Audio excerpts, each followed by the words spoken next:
এরপরে প্রশ্ন হলো, 5 কালেমা মুখস্থ না থাকলে কি জাহান্নামী হবে? খুব সুন্দর প্রশ্ন। আপনাদের সবার 5 কালেমা মুখস্থ আছে তো? নাই? সর্বনাশ ভাই। 5 কালেমা কি কি আছে? কালিমায়ে তাওহীদ, কালিমায়ে শাহাদা, কালিমায়ে তৈয়বা, কালিমায়ে তামজিদ, আর কি? কালিমায়ে রদ্দে কুফর।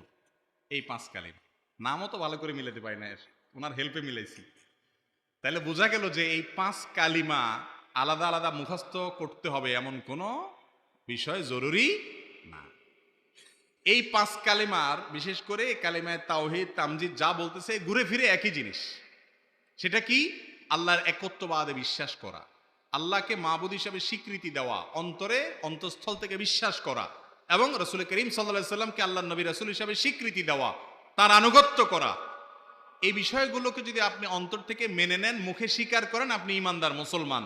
এই কালিমাগুলো বিশেষ করে এই 5 কালিমা আলাদা আলাদা, এটার ভাষা আরবিতে মুখস্থ করতে হবে এমন কোনো বাধ্যবাধকতা নাই, আর এটা কোনো হাদিসেও এভাবে আসে নাই।